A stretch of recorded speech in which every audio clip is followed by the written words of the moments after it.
दुनिया में ऐसा कोई माता पिता नहीं है जो अपने बच्चों के बेहतर भविष्य के लिए वह दिन रात कड़ी मेहनत ना करे। लेकिन जब बच्चे अपने ज़माने के दहलीज पर पहुंचते हैं तो उसी बीच अपना खुद जो होता है फैसला लेना शुरू कर देते हैं। लेकिन उन्हीं के एक गलत फैसले की वजह से पूरा घर का पूरा परिवार जो होता है तबाह हो जाता है। आज की घटना में सेम ऐसा ही होता है, जिस वजह से एक बच्ची इस दुनिया को छोड़कर काफ़ी बेरहम तरीके से चली जाती है। और जब तक लोगों के सामने सच्चाई निकल के आता है तब तक लोगों को ना होश रहता है ना तेज रहता है कि आखिर इस लड़की के साथ यह कैसे हो गया, आखिर क्या था इस घटना में क्या हुआ। इस घटना की आप पूरी सच्चाई जानने के लिए इस वीडियो को आप लास्ट तक ज़रूर देखिएगा। नमस्कार दोस्तों, मैं प्रदीप कुमार आपको इस टेढ़ी बात चैनल पे मैं स्वागत करता हूं। दोस्तों आज की यह जो सच्ची घटना है, यह घटना है मध्य प्रदेश और एक उज्जैन नगरी पड़ता है और ठीक उसी का थाना पड़ता है नानाखेड़ा और ठीक वहीं का एक जाना माना होटल पड़ता है नटराज होटल। उसी होटल के मालिक होते हैं इंदौर के ही एक रिटायर्ड पुलिस ऑफिसर होते हैं, उन्हीं का होटल होता है।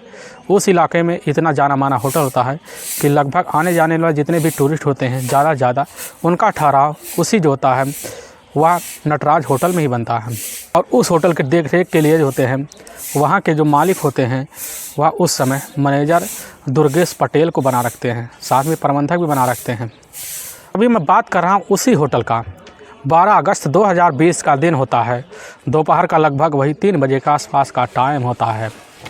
तो वहाँ का जो वेटर होता है कमरा नंबर 303 के सामने जाता है, कुछ जो होता है हाथ में थाली लिए हुए दरवाज़ा पीटना शुरू कर देता है और काफ़ी बार अंदर आवाज़ लगाता है, लेकिन अंदर से कोई रिस्पॉन्स भी नहीं आता है।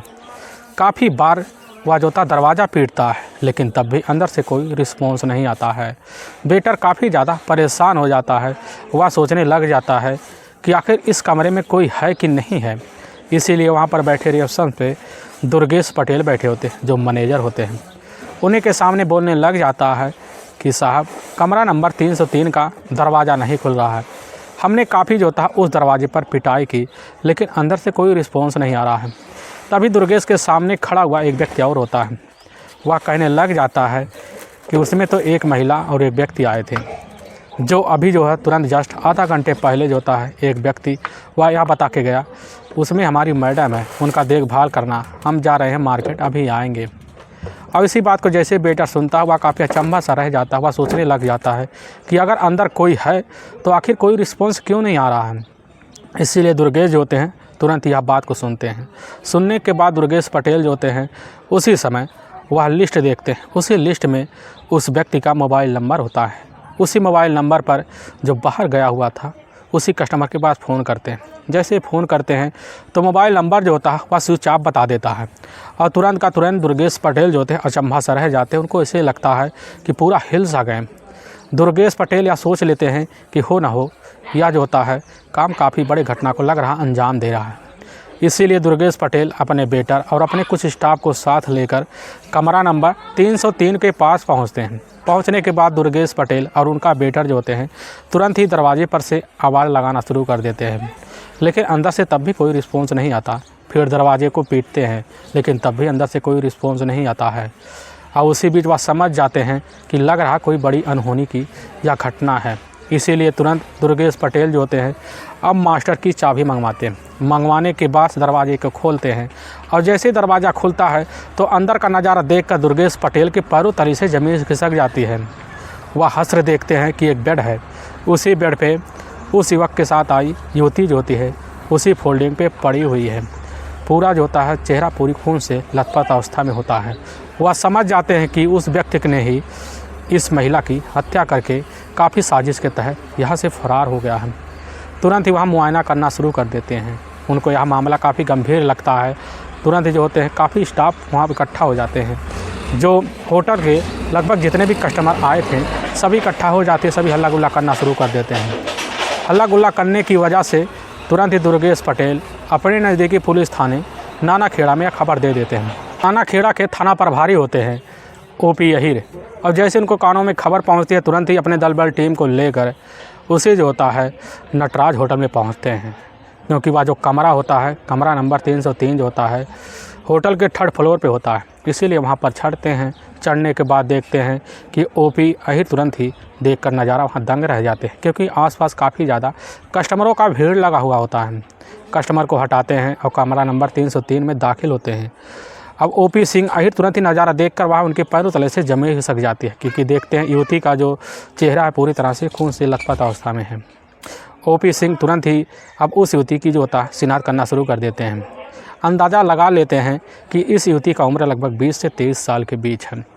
जब काफ़ी नज़दीक से जाके देखते हैं उसके गला पर काफ़ी गहरे गहरे घाव है और पेट में कई जगह घाव है, और इसी वजह से उस महिला की जो है मौत हो गई थी।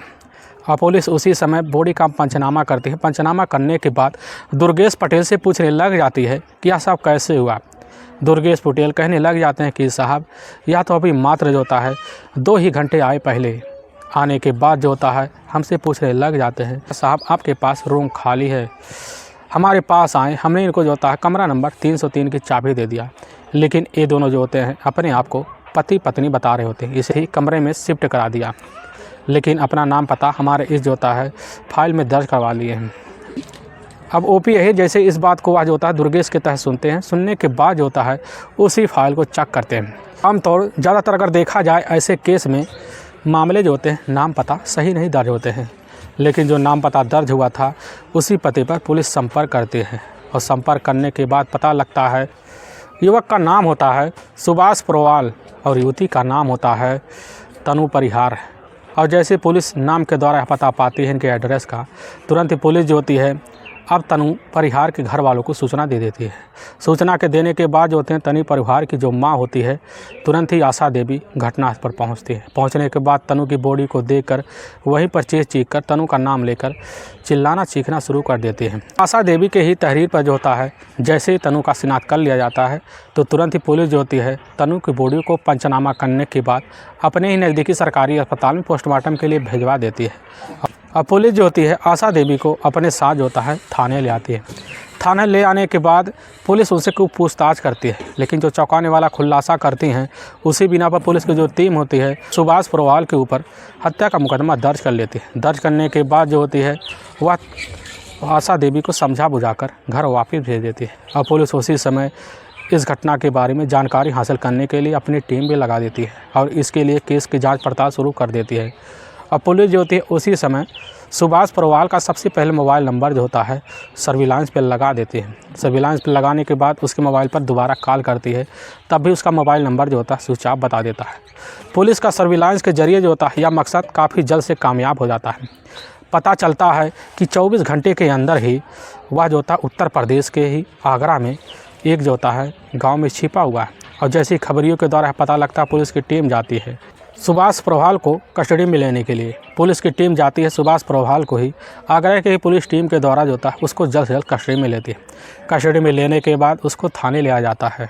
और जब नानाखेड़ा थाने ले जाता है पुलिस जो होती है उसके सामने वही मुख्ता सबूत और कुछ सीसीटीवी फुटेज भी रखती है, जिसकी बिना पर सुभाष प्रोवाल जो होता है बिना किसी दबाव के पुलिस के सामने जल्द से जल्द टूट जाता है।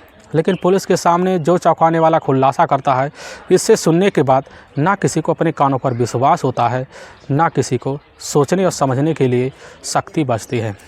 असल में गुजरात का एक जाना माना शहर पड़ता है पोरबंदर। रहने वाले होते हैं आत्माराम प्रोवाल और उन्हीं का एक इकलौता बेटा होता है सुभाष प्रोवाल, जिसकी उम्र होती है उस समय मात्र 23 साल के आसपास। सुभाष प्रोवाल जो होता है अपने पिता के साथ अपने ही गांव में हाई स्कूल पढ़ाई करने के बाद घर गृहस्थी में वह लग जाता है।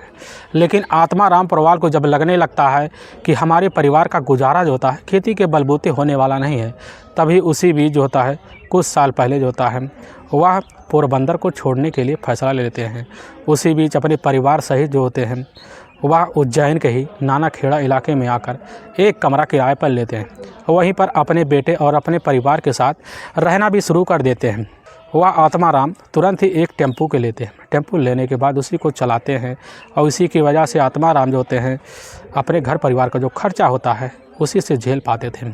धीरे धीरे वक्त बीतने लगा, लेकिन जैसे ही लगने लगा कि हमारा बेटा जो होता है सुभाष प्रोवाल भी अब कुछ काम के लिए हो गया, इसी बीच अपने बेटे को तुरंत ही वही ऑटो ड्राइवरी सिखाना शुरू कर देते हैं। कुछ दिन बाद वह जल्द से जल्द सीख जाता है। सीखने के बाद उसका तुरंत ही लाइसेंस बनवा देते हैं। बनवाने के बाद सुभाष प्रोवाल भी अपने पिता के साथ ऑटो चलाना शुरू कर देता है। अब इन्हीं की वजह से इनके परिवार में काफ़ी ज़्यादा मुनाफे आते हैं। मुनाफे की वजह से पारिवारिक खर्चा जो होता है पूरी तरह से चलना भी शुरू हो जाता है। लेकिन सुभाष प्रोवाल जो मकान था, उसी मकान के सामने जस्ट पड़ता है ऋषि परिहार का मकान है, और उन्हीं की पत्नी होती है आशा देवी। उनके टोटल 3 बच्चे होते हैं, जिसमें 2 बेटा और 1 बेटी होती है। इकलौती बेटी यही होती है तनु। तनु जैसे ही अपनी बचपना जो होता है झेलती हुई आगे ज़िंदगी बिताना शुरू करती है, उसी बीच ऋषि परिवार जो होते हैं अपनी दुनिया छोड़कर वह काफ़ी बेरहम तरीके से चले जाते हैं। लेकिन इनके परिवार को जो पारिवारिक जो जिम्मेदारी होता है वह जाकर आशा देवी के कंधों पर टिक जाता है, जिसकी वजह से आशा देवी अपने पारिवारिक खर्चा झेलने के लिए पास में जाकर वह नौकरी करना शुरू कर देते हैं। अब यह जो होते नौकरी करते करते अपने बच्चों को पढ़ा लिखा कर काफ़ी तौर तरीके से उनकी ज़िंदगी संवारने लगते हैं। लेकिन जैसे तनु परिवार जो होती है बीए काम की सेकेंड ईयर की पढ़ाई कर रही होती है, तो उसी बीच उसके ही गली का रहने वाला होता है सुभाष प्रोवाल, जो कभी कभी ऑटो लेकर जो होता है तनु के ही गली से गुजरता रहता है। लेकिन तनु जैसे ही स्कूल की पढ़ाई के लिए निकलती, तो निकलने के बाद ऑटो जो होता है वह रास्ते में लेकर सुभाष खड़ा हो जाता है। खड़ा होने के बाद तनु जाकर उसी ऑटो में बैठ जाती है। बैठने के बाद तनु को लेकर उसके ही कॉलेज तक पहुंचा देता है। लेकिन सिलसिला जो होता है ऐसा ही चलता रहता। जब चलने लगा तो सुभाष जो होता है तनु के देखते ही उसकी नज़रों में इस तरह घिर जाता है कि देखकर उसकी नज़रों का दीवाना हो जाता है। दीवाने होने की वजह से सुभाष जो होता है तनु को दिल में बसा लेता है। इसी वजह से तनु को वह चाहना भी शुरू कर देता है। लेकिन तनु को इस बात की भनक नहीं लगती है। ना लगने की वजह से वह जो होता है तनु के ऊपर काफ़ी ज़्यादा फिदा हो जाता है। और तनु जैसे ही कॉलेज के लिए घर से निकलती है, तो सुभाष जो होता है अपना ऑटो लेकर उसके ही घर के पास खड़ा हो जाता है। उसको बैठा कर ले जाकर कॉलेज के उतार देता है। लेकिन तनु जैसे ही पैसा देने लगती, तो पैसा लेने से सुभाष मना कर देती। अब इसी वजह से तनु भी जानने लगती है कि सुभाष आखिर हमसे चाहता क्या है। लेकिन उस दिन से जो होता है तनु सुभाष के जो होता है इसी कर्मों को देखकर उसके ऊपर फिदा भी हो जाती है। लेकिन पूरा दिन जो होता है वह जो होता है सुभाष मौके पर जब बैठा रहता है तो उसी बीच सवारी ढोता है। लेकिन अगर जैसे ही तनु का स्कूल का टाइम ख़त्म हो जाता है, तो उसी बीच सवारी बीच रास्ते में छोड़कर होता है तनु को लेने के लिए चला जाता है। अब यही सिलसिला जो होता है आज दिन चलने लगता है। लेकिन धीरे धीरे इनका सिलसिला इस तरह बढ़ जाता है कि दोनों का दोस्ती भी हो जाता है। दोस्ती की बदौलत इन दोनों का दोनों मोबाइल नंबर शेयर कर लेते हैं। मोबाइल नंबर के थ्रू जो होता है जैसे ही सुभाष ऑटो चला के घर लौटता, तुरंत ही बिना खाना खाए तनु के मोबाइल पर कॉल कर देता है। कॉल करने के बाद उसी समय मोबाइल पर घंटे घंटे बातें करते हैं। बात एक दूसरे से मिलने के लिए कभी कभी होटल और कभी कभी लॉज, कभी कभी फिल्म देखने के लिए उसी ऑटो में लेकर सुभाष निकल जाता। निकलने के बाद दोनों को जब लगने लगता कि अब हमारी ज़िंदगी जो होता है बिना तनु की अधूरी है और सुभाष की अधूरी है, तो उसी बीच जो होता है सुभाष तनु के सामने शादी का प्रपोज रख देता है। प्रपोज रखने के बाद तनु कहने लगती है कि हमारी ज़िंदगी का जो जरिया है वह जरिया पढ़ाई पूरी करने के बाद जब हम नौकरी पा जाएंगे तुमसे शादी कर लेंगे। तो इसी बीच इनके ज़िंदगी का जो जरिया होता है वह जरिया ऐसे सहते सहते 4 साल का वक्त निकल जाता है। निकलने के बाद जब तनु को लगने लगता है कि हमारा जीवन बिना सुभाष के नहीं गुजरेगा, तो इसी बीच जो होता है तनु और सुभाष दोनों मिलकर आपस में शादी करने का फैसला ले लेते हैं। तभी वह शादी करने के लिए 9 जुलाई 2020 को ही उज्जैन के ही कोर्ट में जाकर कोर्ट मैरिज कर लेते हैं। कोर्ट मैरिज करने के बाद दोनों जो होते हैं इस रिश्तों को और पुख्ता करने के लिए जो होता है 19 जुलाई को जाकर वहाँ पर एक चिंतामणि गणेश मंदिर होता है, उसी मंदिर में जाकर सुभाष और तनु दोनों काफ़ी तौर तरीके से शादी कर लेते हैं। शादी करने के बाद दोनों जो होते हैं फिर अपने अपने रास्ते पर चले जाते हैं। जाने के बाद दोनों पति पत्नी की तरह होटल में मिलते, कहीं लॉज में मिलते हैं। लेकिन यह सिलसिला चलने लगता है। तभी इसी बीच तनु की जो माँ होती है वह उसी समय जैसे तनु को जवानी की दहलीज पर बढ़ती हुई देखने लगती है, तो उसको लगने लगता है अपनी बेटी की शादी कर देना चाहिए। इसीलिए तनु की माँ आशा देवी लड़के की तलाशी करना शुरू कर देती है और जल्द से जल्द वह लड़का भी मिल जाता है। से तनु की इस चीज़ की खबर लगती है तो अपने माँ की इज्जत को रखते हुए अपनी माँ के पुराने यादों को सोचकर तनु जो होती है अपनी माँ के सामने वह जो होता है अपने पति का जिक्र नहीं कर पाती, जिसकी वजह से तनु काफ़ी मजबूर हो जाती। इसी मजबूरी में ना अपने दिल की बात कभी आशा देवी के सामने रख पाई। और इसी बीच जो होती तनु की माँ अब जो होता है तन्नू के लिए लड़का तलाश कर लेते हैं। जैसे ही खबर देती है तन्नू को, तुरंत ही शादी के लिए तैयार हो जाती है। लेकिन इधर जैसे ही सुभाष को खबर लगता है, सुभाष तुरंत ही भन्ना जाता है। वह कहने लग जाता है कि तुमने हमारे रहते हुए दूसरी शादी का फैसला कैसे ले लिया। तन्नू कह बैठती है कि हमारी माँ हमारी जीवनी है, अगर हम दोबारा अपनी माँ को इस शादी के बारे में बताएंगे तो हमारी माँ के दिल के ऊपर क्या बीतेगी वह तुम नहीं सोच सकते। अब इसी वजह से तुरंत ही वहीं पर सुभाष और तन्नू दोनों झगड़े कर शुरू कर दिए। झगड़े तकरार की वजह से तन्नू वहाँ से भाग आती हैं। लेकिन उसी दिन से सुभाष जो होता है, जैसे तन्नू के मोबाइल पर कॉल करती तो करने के बाद कुछ मिनट बात करती, इसके बाद फ़ोन काट देती है। सुभाष को लगने लगता है कि अब यह दूसरे से शादी करके मानेगी। इसीलिए सुभाष जो था उसी समय रात और दिन उसके लिए काफ़ी भारी हो जाता है और रात भर वह सो नहीं पाता। तभी एक दिन वह सोते हुए अवस्था में सोच बैठता है कि जो हमारी नहीं हुई वह किसी की नहीं हो सकती। इसीलिए तुरंत ही अपने निर्णय के अनुसार जो होता है सुभाष वह अपने मार्केट में जाता है। वहाँ पर एक तेज़धार हथियार लेता है। हथियार लेने के बाद अपने ही बैग में रख लेता है। रख लेने के बाद 11 अगस्त 2020 का दिन होता है, रात का टाइम होता है। तो उसी बीच जो सुभाष प्रभाल जो होता है तनु परिहार के मोबाइल पर कॉल कर देता है। वह कहने लगता है कि कल हम तुमसे काफ़ी अर्जेंट बात करने वाले हैं, शादी के बारे में निर्णय लेने वाले हैं, इसीलिए हम चलकर कहीं बाहर बात करें। और तन्नू जैसे इस बात को सुनती है तुरंत ही सुभाष परिवार की बात को मान लेती है। वह सोचने लग जाती है कि हो सकता है हमारा जो अपना पुराना पति है वह सही निर्णय लेने वाला हो। इसीलिए तन्नू जो होती है तुरंत ही उसकी बात में आ जाती है। वह कहने लगती ठीक है, कल हम तुम्हारे साथ चलने के लिए तैयार है। सुभाष जो होता है उसी समय एक होटल की तलाशी करता है। तभी पता चलता है उज्जैन के ही नटराज होटल में उसका काफ़ी जाना माना एक व्यक्ति है दुर्गेश पटेल। तुरंत उसके मोबाइल पर कॉल कर देता है। पूछने लग जाता है क्या दोस्त तुम्हारे पास कहीं पर कमरा खाली है। दुर्गेश तुरंत ही कह देता है कि हाँ, हमारे होटल में एक कमरा खाली है। और जैसे इस बात को सुनता है तो वह जो होता है उसी समय सुभाष परिहार तुरंत ही खुशियों से उछल पड़ता है। वह सोचने लग जाता है कि हमारा सारा काम जो होता है उसी होटल में होगा। तुरंत लगभग वही 12 अगस्त 2020 का दिन होता है। उसी समय लगभग वही 12 बजे होती हैं दिन में जैसे ही 12 बजते हैं तो उसी बीच सुभाष जो होता है अब तनु के मोबाइल पर कॉल करके उसके ठिकाने पर बुला लेता है। वहाँ पर आती है। आने के बाद जो होता है सुभाष परिहार जो होता है तनु को अपने ही उसी ऑटो में बैठा लेता है। ऑटो में बैठाने के बाद उसको नटराज होटल में ले जाता है। वहाँ पर ले जाने के बाद दुर्गेश से बात करके कमरा नंबर 303 का चाबी ले जाता है। जाने के बाद उसी कमरे में दाखिल हो जाता है।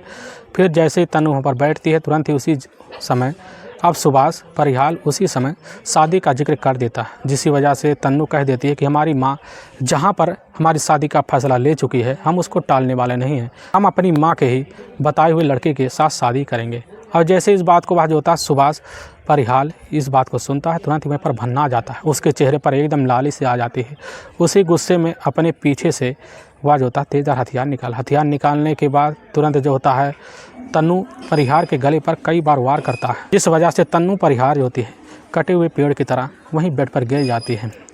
और गुस्से में आकर अब जो होता है सुभाष परिहार उसके पेट में कई बार वार कर देता है। वार करने के बाद वह समझ जाता है कि तन्नू अब इस दुनिया को छोड़ के चली गई है। तुरंत ही बाहर निकलता है। बाहर निकलने के बाद घटना से लगभग 1.5 घंटे बाद दुर्गेश पटेल के पास पहुंच जाता है। वह कहने लग जाता है कि हम जा रहे हैं बाहर, आप हमारी पत्नी का देखभाल करना। और तुरंत जो होता है दुर्गेश पटेल वहाँ से चला जाता है। और जाने के बाद उज्जैन के बस स्टैंड में पहुँचता है। वहाँ से जो होता है एक बस पकड़ता है। बस पकड़ने के बाद तुरंत ही अपनी मौसी के यहाँ आगरा पहुँच जाता है। लेकिन वाकई में दोस्तों पुलिस के सामने जैसे सच्चाई जो होता है अब सुभाष परिहार के ही तहरीर पाता है। इसी बिना पर पुलिस की जो टीम होती है उसी समय जाकर सुभाष परिहार का ही ऑटो अपना कब्जे में लेती है। कब्जे लेने के बाद पुलिस की जो टीम होती है सुभाष परिहार को ले जाकर वहाँ के कोर्ट में पेश करती है। कोर्ट में पेश करने के बाद सुभाष परिहार पर काफ़ी गंभीर मुकदमा दर्ज करके ले जाकर जेल में डाल देती है। दोस्तों हमें इस घटना का सुनाने का उद्देश्य किसी को परेशान करना नहीं है और ना ही किसी को दिल को ठेस पहुंचाना है, बल्कि आपको यह बताना है कि आप जहां भी रहें आप सावधान और सतर्क जरूर है। दोस्तों अगर आपको यह वीडियो पसंद आ रहा है तो इस वीडियो को आप ज़्यादा से ज़्यादा शेयर और सब्सक्राइब जरूर करें, जिससे हम आपके बहुत आभारी रहेंगे। फिर मिलेंगे एक नए वीडियो के साथ। तब तक के लिए जय हिंद और जय भारत।